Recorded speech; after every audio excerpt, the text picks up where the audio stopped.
Nobody starts at the finish line. You have to start somewhere. In order for you to get to where you're going, to meet that destination, you can't think that you're going to get there instantly. Welcome to another episode of the Mr. Mindful Minute Podcast, where we touch on different things of different topics on how you could go from a nothing place to a something place. And today we have a special guest here. Look, I'm going to let her introduce herself and what she do, because she is good at what she do. So tell the people who you are and what you do. Yes. Well, first of all, thank you so much for having me on. I think everything that you're doing is amazing, Mr. Mindful Minute. My name is Omotunde Sowole West, or Tunde, and I'm a sex educator and a coach and a public health practitioner. And I started helping us grow sexually, or H.U.G.S, to really break the stigma and shame around sex education, sexuality, sexual health, especially in underrepresented communities, because it's not talked about traditionally. So my business really touches on all ages, all stages. I don't, leave anyone out. So I talk to parents about how to talk to their children about, their bodies, and about, sex education, and just many different components that parents often shy away from. But then also, on the other end of the spectrum, I talk to individuals who are seasoned, who may be in relationships for 40 plus years and just want to enhance their relationships or enhance their sexuality, just really how to go about that. So it just gives you a little bit, just to give you a little bit of that. It doesn't matter, again, your age or your stage in life. H.U.G.S is really here to support you in any way. And we do that in a variety of services, whether it be, my educational platform on Instagram, whether it be me doing workshops with families, schools, organizations. The goal is really just to break, again, the stigma and shame around sex education, sexuality, etc. Anything around that word sex that has been so taboo, for us to really start to talk about it and really incorporate it in our everyday life. Okay, look, beautiful. I love what you're doing. Thank I you. follow you. I see it. I be like, yo, this is some amazing information. And to actually have somebody like yourself that is touching on something that, as you said, is taboo, and people just like, oh, no, it's something wrong with that. Oh, you can't speak about that. Oh, and so that makes people shy away. And obviously we all know nobody got here from osmosis. We had to be a individual that got with another individual Right. in the sexual nature. And so because you are helping people to actually feel more comfortable and confident about that, they can now actually navigate through everything else in their life. Because if you Right. can't talk about what your desires are, then how can you talk about anything else in your life? If you can't have that conversation with your kids, as you said, then how are you going to actually help them to be a better adult when they get older and being comfortable with who they are in their skin? Is beautiful. I love it. Thank you. Thank you. Yes, and everything that you said is so true. It really starts from, you know, even prior to children being born, all the way throughout the course of life. So again, my services are very comprehensive, which makes H.U.G.S a bit different. Folks are like, oh, okay, again, what is different about, what you do in this particular field? And again, we're tailored to really meet the needs, and meet you where you are. Now, I have a question. Where did you come up with the idea to call it Hugs? Because I like that. It's called Hugs. Where did you come up with that idea? It's so crazy, right? So let me tell you, this name, although H.U.G.S officially started almost 2 years ago, the name actually, I had this name for almost 7, 8 years now.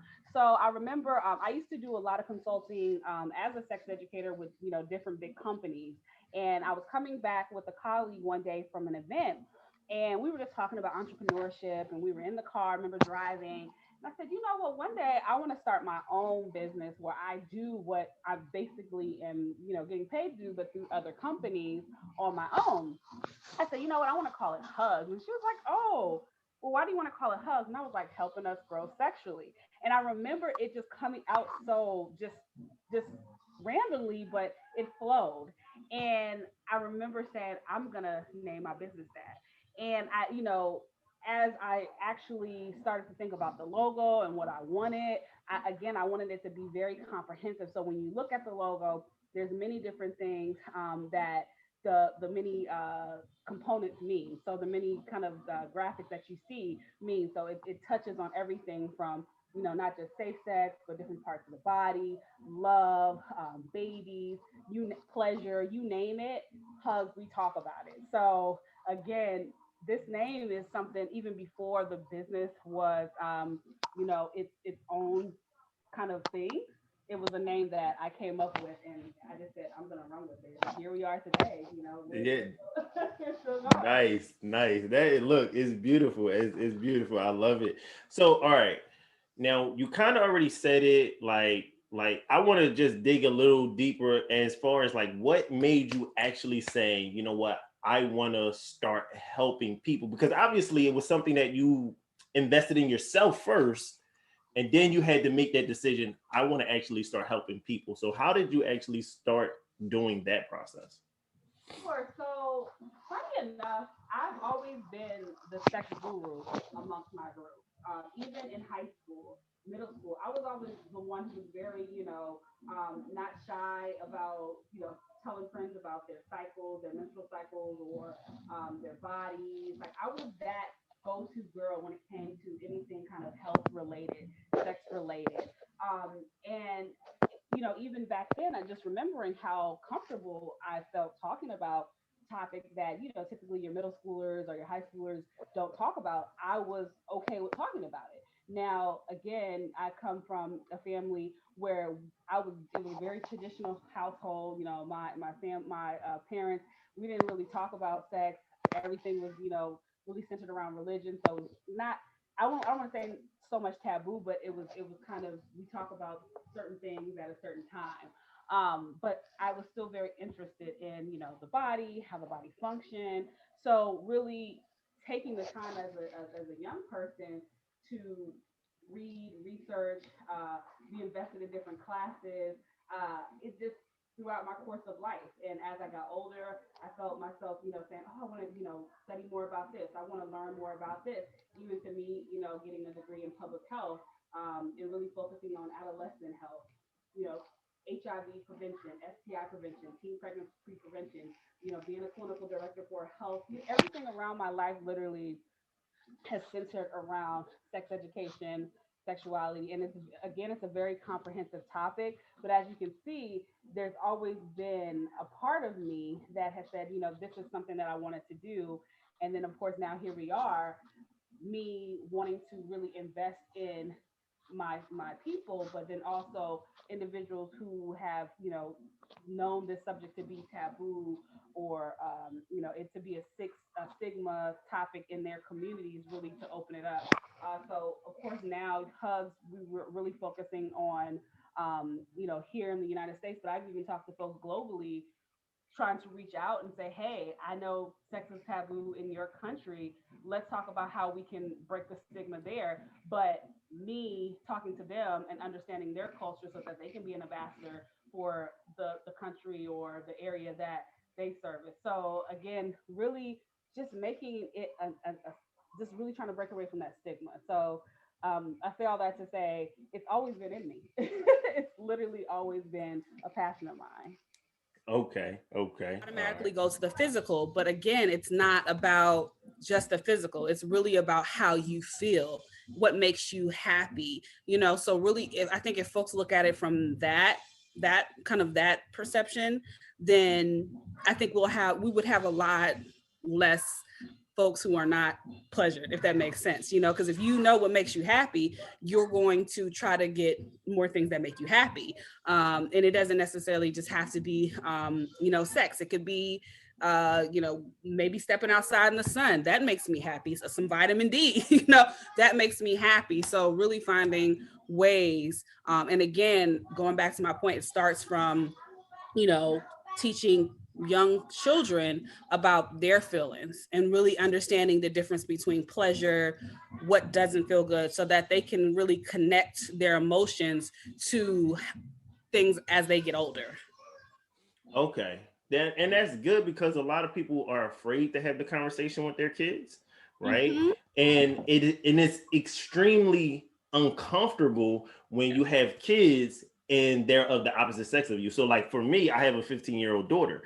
And so I mean, I'm comfortable within myself, but I could see how another male would feel Right. uncomfortable to talk to his daughter Yep. about her menstruation, to Right. talk to her about her body parts. I grew up in, my mom said, "Oh no, that's your pocketbook." And then when I got older, I'm like, I really was thinking like, "Oh, it's a pocketbook." But then I started reading like, "Oh no, that's called the labia. That's the vagina. Yeah.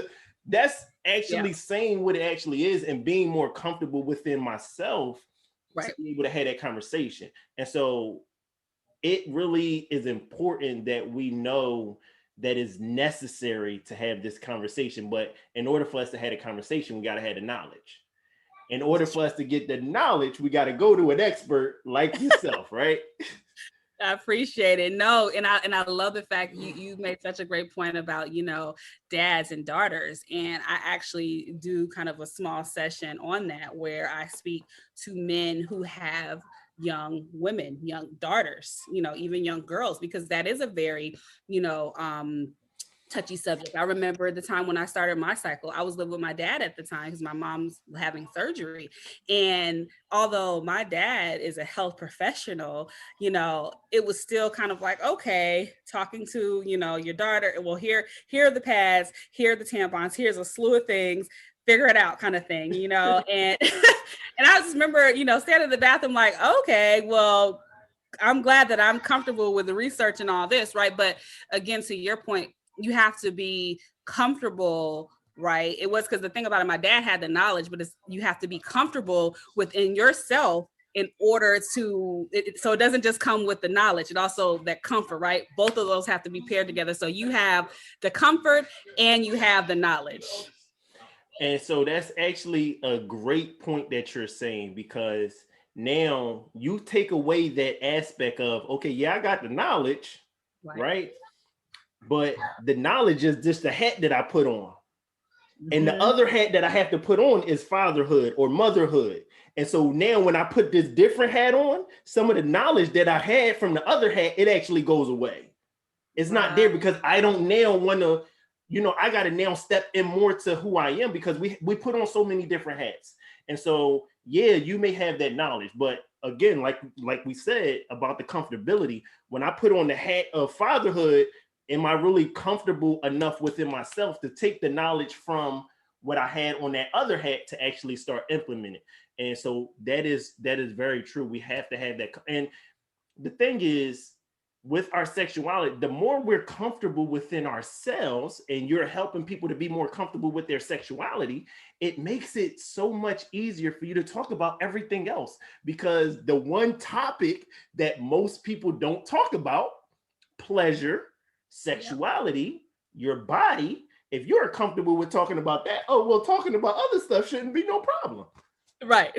It'll roll off your tongue. Right. Yeah. I love how you just broke it down with the different hats. That was a clear visual. I love it. So, okay. All right. Now, a lot of people feel as though that, there is a direct connection between their life goals, right, and their sexual goals. Is there some type of, because obviously we have lives and it's stuff that I want to do as a man or as a woman, and in my career, and then that gets in the way. So what could somebody do to actually bridge that barrier so it's not creating a division? Sure. Really, I think it goes with being comfortable with who you are, and then also knowing what you want and and having a clear idea of what you want in both of those areas, right? And they could be very well connected, and I think they should, because you have to know what you want and know how to work about getting there, right? I think that's another component that we often don't talk about, because a lot of times we have goals, but it's like, okay, how are we going to get to that goal? What does that look like? And although it might not happen exactly the way we planned it, but we can at least kind of have an idea how we think that we're going to get to that goal. So to your point and to your question, I really think it has to do with folks understanding what they want, whether it be a life goal or a sexual health goal. And then really, and I help individuals in individual coaching that I do, I help them build out a sexual health plan, right? They tell me what happens is they'll say, hey, this is what I'm trying to achieve, whether it be an individual or a couple. Sometimes it starts off with individuals, and then sometimes, with those individuals, they'll then bring in, a significant other. Sometimes it's an individual and they're single and they just want to enhance their sexual life, right?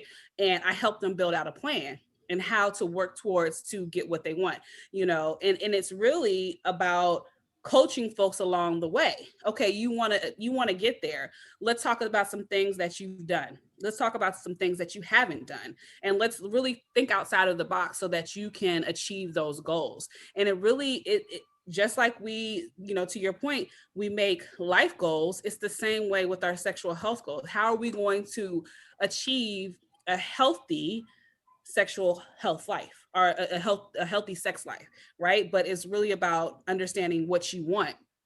And then once you understand what you want, how are you going to get there? And let me too put this small caveat out there. You may say, okay, this is what I want, and then get there and say, oh, this is not really what I wanted.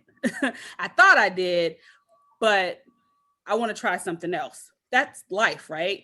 Just with our life goals, we may say, I want to do this, and we get there and you're like, that's not really what I want to do. I want to try something else. That's okay. That's life. You go through changes. Same thing with, sex. And then as I tell folks too, as you get older, as, our brains change, our different pleasures, our kind of desires, they change. That's okay. That's a part of life. And you should address those so that you are happy. And okay, so because you kind of spoke on it, right? So like a person is saying, okay, I want these, these sex goals or things like that. I have an idea of what I might want or what I don't want. And so just because you tried it, don't mean that you do it. Like that's what I believe. Like it might be something that you tried. And you might have tried it a couple times, but that don't mean that that's who you are. That don't mean that that's what you do. And so even now getting into the realm of talking about couples, right? Obviously what one person is not going to want what the other person want, right? And it's rare that, I'm not going to say it's rare, at least, in each individual is going to say, well, the type of person I always been a real sexual being. Or then you have other people that says, nah, I mean, I'm sexual, but I can go either or. It doesn't really matter for me.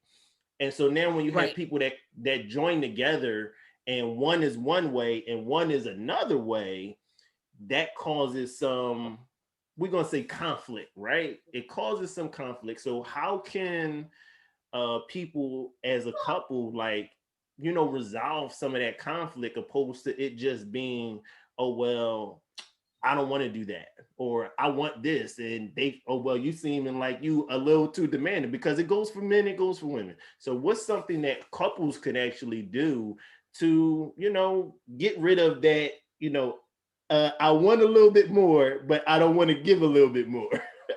No, I totally hear you, and I've had that with couples where, one may want to explore something and the other individual is like, nah, I'm not doing that. Like, I ain't trying to go there. So I have that. And the number one question I say, okay, well, how can you all meet in the middle? That's the bottom line. How can you all meet in the middle? You don't want to do this.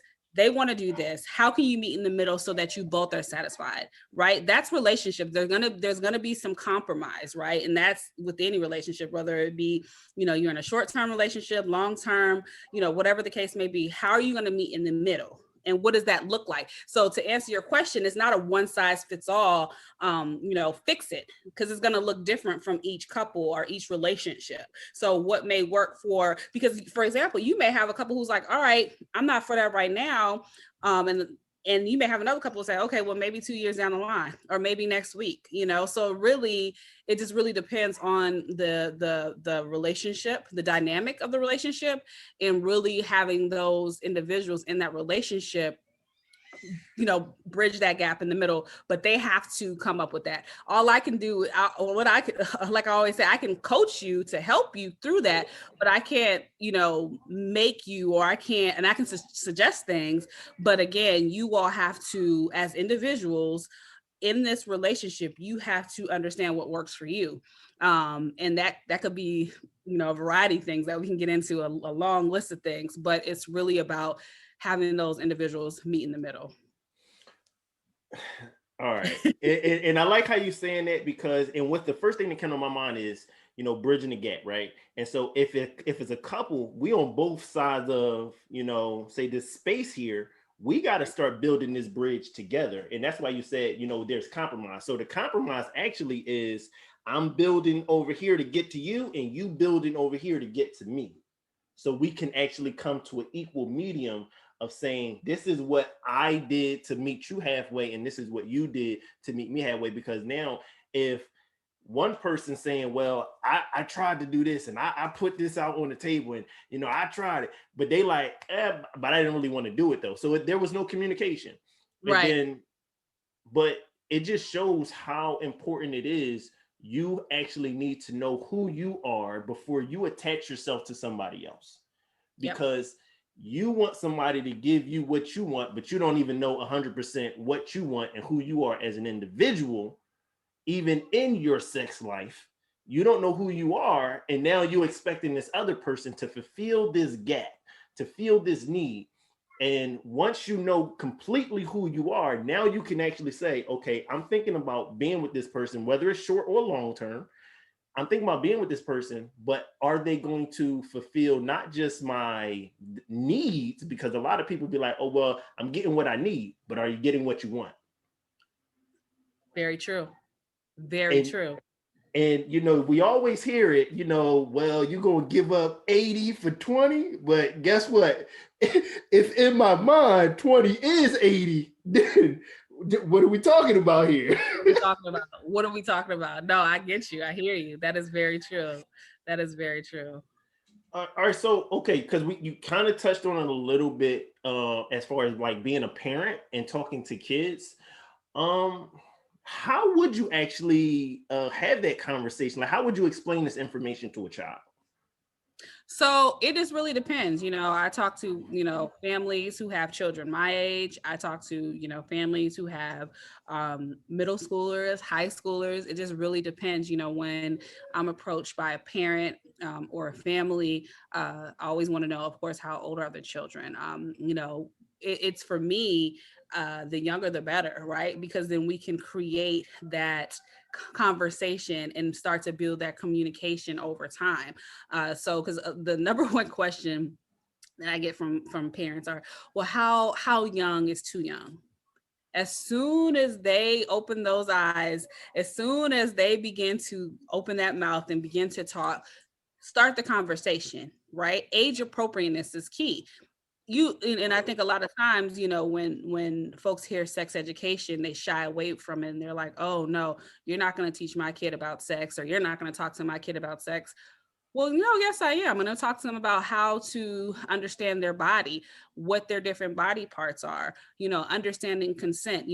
Is it okay to hug? Is it not okay to hug? Is it okay to touch? Is it not okay to touch? And I teach that with my young boys who, again, they're 5 and 3, but if one of the boys doesn't want to hug the other brother, it's like, okay, give him time. That's consent. And folks don't understand, if you look at it like that, over time they'll start to make the connection where they're at school or they're in a relationship. If so and so says they don't want to hug right now, that's consent. Don't give them a hug. You wait until they say yes, right? So those are the things that I teach parents, that look, sex education, again, it's a comprehensive topic. It's not necessarily me telling your child about the acts of sex, right? And again, age appropriateness, I can't say that enough, because there will come a time where your child or your young adult will need to know about that, and you want to make sure they have the tools and the resources, right?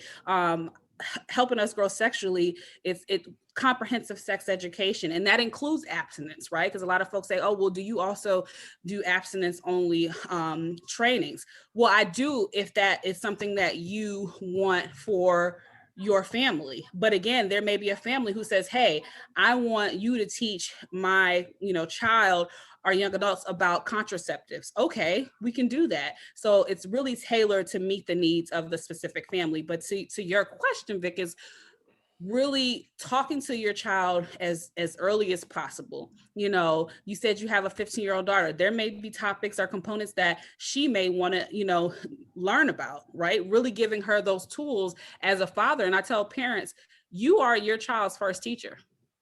You are your child's first teacher. So when I do these sessions with parents, it's really me building capacity within the parent so that they can teach their child, right? Because I've done many of workshops over the years and taught many classes with young people over the years. And I always tell, parents, it's really you that your child is going to look to when I'm not there. So I want you to feel comfortable in order to talk to your child about whatever it is. Your child may say, because I was doing I think it was an IG Live or something where the young lady said, well, what is a question that typically children ask when they start to kind of explore, sex or sexuality? Where do babies come from? That's the number one question that kind of, starts to get in their mind, because they're trying to understand the concept, like, well, how is that baby there? You said there's a baby there. Kind of explain.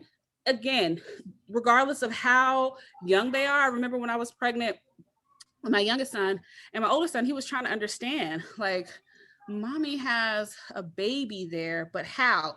Teaching them, first of all, you could do simple things like, well, the baby's not in mommy's stomach, it's in mommy's uterus. Terminology. In that small lesson right there, that's all they need to know at that time. Now, if they have additional questions, if you're comfortable as parents, like I tell them, teach a little bit over time. Teaching your children about their body parts. This is a penis, this is a vulva, this is your breast, this is your, and of course, you may hear private parts, and explain to them why it's called private parts, because certain parts of your body are considered private to other people, right? Because they're going to hear all these different terminologies. Like you said, you thought it was a pocketbook back in the day. And you're like, wait a minute, I was looking for a whole pocketbook the whole time. And then you grew up like, wait a minute, that's not what it's called, right? But when it changed first. When it changed, right? You're like, wait a minute, let me make the connection. But understanding, like, teaching your children, you may hear these different terms, and terms change over the years. That's another thing too. I do workshops with adolescents, and you'd be surprised of the different terminology that they used to use 10 years ago is completely different from what they're using now. So understanding those trends too, so that you can have conversations with your children. But it's just very imperative. Again, we've talked about it a couple of times on here, but communication, having healthy communication with your children. You're watching a movie with your children, or you're watching a cartoon, and if your kids ask, oh, they're kissing, what is that? Really having those opportunities to have real life lessons about, sex education. And again, it's not just, I want to, emphasize, it's not just about sex, but it could be anything. It could be, physical touch. It could be something emotional, but really having those conversations with your children. All right. And that's beautiful that you actually said it that way, because when you first said, sex education and talking to kids, it's just like, the first thing that the red flag is like, oh, you ain't about to tell my kid about PMVG. Oh, no. Yep. And the thing about it is, I like how you said talking about consent, because you're now letting your child feel comfortable with expressing themselves, and that goes into everything. And so when we are comfortable about consent, now, oh no, I don't want to give you a hug. I remember growing up, and oh, you got to give grandmom a kiss. Well, grandmom got this nasty white stuff on the side of her mouth. I don't want to kiss her. And right. So by us actually not taking that power away from our children and letting them know you have a voice, you actually have the ability of saying what you want to do and what you don't want to do. And what end up happening is, as they get older, they'll meet an individual who will take their power away, and they'll think that it's okay because their parents already told them it's okay to give your power to somebody else, because I already took your power by telling you, no, you have to go and do this. No, you have to go and give your brother a hug, as you said. I don't want to give him a hug. But he's actually saying, I'm not comfortable. And so comfortability is very linked to confidence. Yep. So once we actually start remembering, we want our kids to be more comfortable so they can be more confident. That's so true. And I like how you said, like, hey, let's explain. And the crazy thing about it is, that confidence comes from truth. That comfortability comes from truth. Because when you say your son asked you, well, mommy has a baby in her stomach. Well, let me be honest with you and tell you the truth. No, this is where it is. And not necessarily getting to these vague, crazy details, because as you said, we age appropriateness. Yep. And so once we look at it from that aspect, we can actually say, now let me tell you the truth about something, because even if they're looking at it, oh, well, they're kissing on TV. Well, why do the kids feel uncomfortable about seeing kissing? Well, that's probably because they never see mommy and daddy kiss. And so now mommy and daddy is making them think, oh, well, it's not okay for two people to kiss. Well, it's okay for two people to kiss in the right arrangement. So I'm not, and so as you said, everything is age appropriate. Everything is making sure you understand the right ways. Let me give you this information in the right context so you don't take it and put it in the wrong context, or can't nobody else give it to you in the wrong context because I already gave it to you in the right context. That is so true. And I like that because, again, to that point, your child's first, you are your child's first teacher, right? So what they learn from you is going to go a long way. So they may hear, and they are going, like I tell parents, they're going to hear wrong information at school. I remember teaching a 5th grade sexual health class. It was for a national pregnancy prevention program. And I used to do this thing called lunchtime table talk. And at that time, I was a sexuality teacher at the time. And at that time, I would sometimes go and sit at the table and listen to them talk. These are 5th graders now, so 10 and 11. You can imagine what's coming out their mouth because they're at that break of puberty. So different questions about different things that they've learned in the course that I've taught, and then I just leave it open for them. They can ask questions, right? But the amount of information that I used to hear, and a lot of it was inaccurate, and then a lot of it was accurate.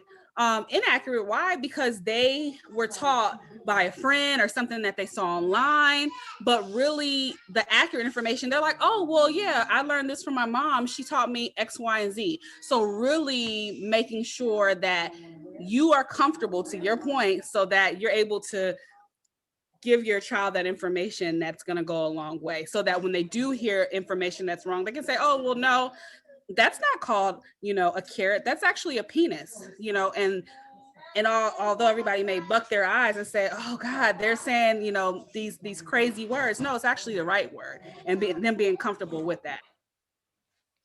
That's beautiful. That's beautiful. So, okay, let me ask this final question. What would you actually say to your younger self? Ooh, what would I say to my younger self? Be brave. Like, be brave. Be brave. Be confident. And just move ahead. I really think as an adult now, looking back I had a lovely childhood, right? Very supportive childhood. But being brave, right? And although I was always, doing all these risk things, just sometimes I did get a little bit fearful, but being brave and stepping out and saying, you know what, I can do this, and do it with full confidence. That's something that I always try to teach my children. If you're going to do something, do it with confidence. It may be scary, but if you're confident in what you do, and this is why I feel like I've always been able to do this, because I've always been very confident, then confidence, passion is going to follow. So really looking back, telling my younger self just to be brave, be confident, and to keep going. That's beautiful. That's beautiful. And so what I heard from you just saying that is knowledge creates comfortability, comfortability creates confidence, confidence creates the ability for you to actually walk in your braveness, walk in whatever you feel as though is great in you. So like every decision that you'll make, you're going to be able to make it and stand in it because you felt comfortable, confident, brave in the things that you was doing. I love it. I love it. I love it. So how can people actually get in contact with you if they want to get help from you, get services from you? How can people find you?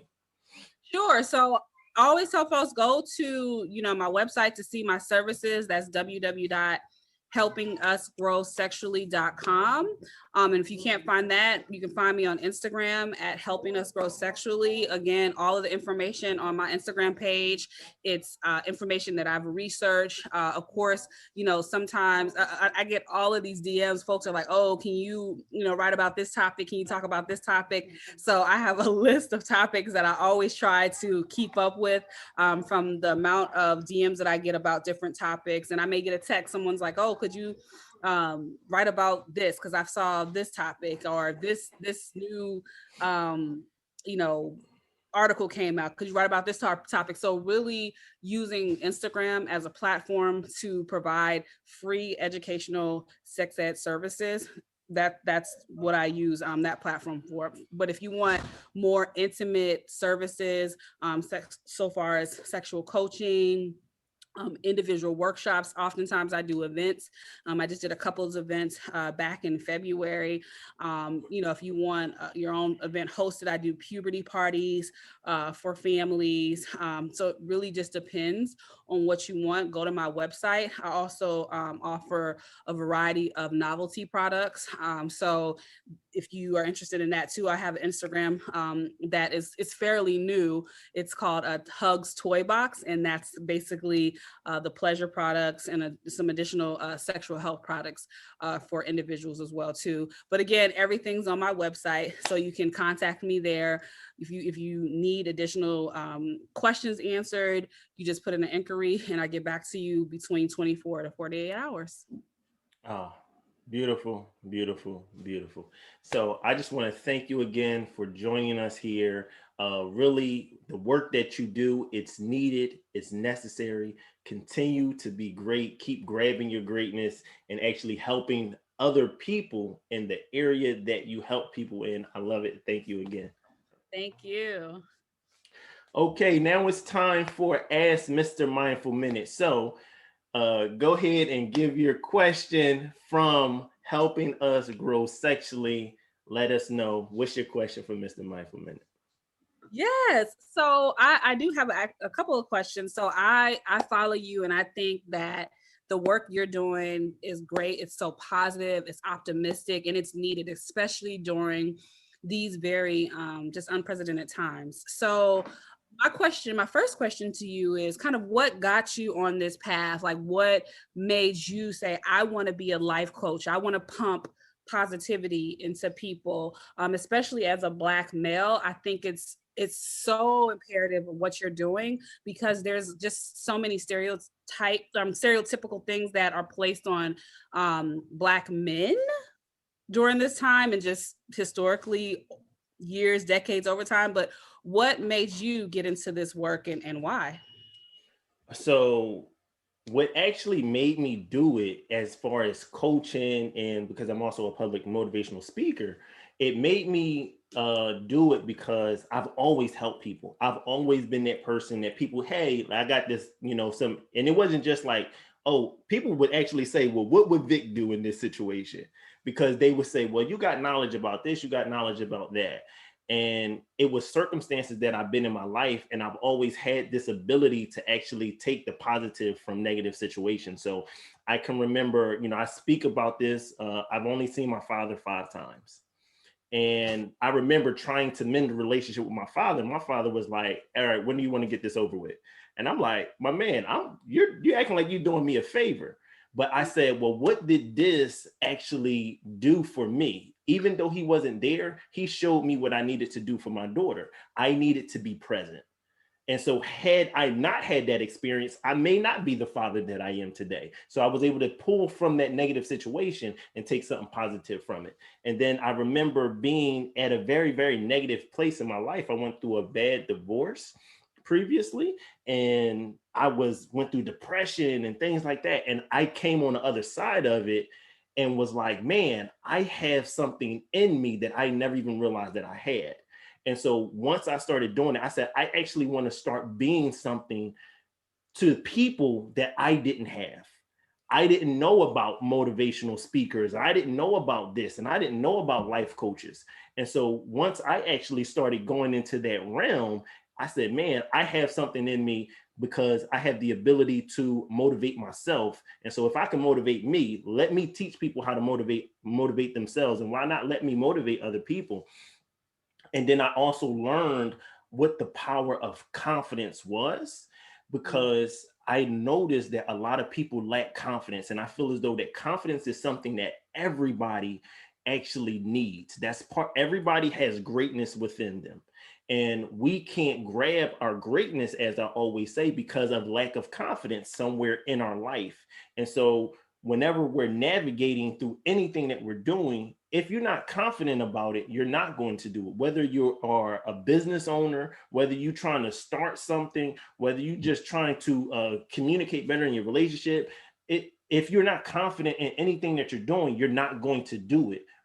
So I was like, let me start helping people with that. So it actually happened kind of like right when the pandemic kind of started happening. And that's when I kind of started getting into it. People was like, yo, you need to actually help people on a further extent than helping people in your bubble, helping people in your circle. And so like with my current wife that I have now, she even was like, hey, you have helped, this person, and you've helped this person, and you've helped, she started referring people like, go ask Vic, you need to ask him.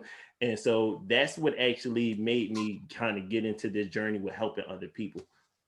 I love it. I love it. And I thank you for that story. Like that, it makes sense because there's so many connections there. And I like, the how you said, if I never knew like basically just your relationship with your father, what that would have done with your relationship with your daughter. So that's so key.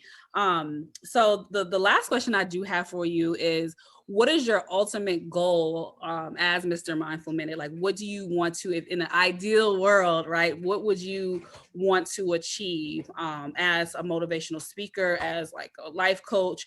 What do you want to, just overall, what do you want to do? Honestly, overall, I just really want people to realize that they have the potential to do whatever it is that they want to do within their lives. Like, you have everything you need within inside you. You just need somebody to help you to realize that.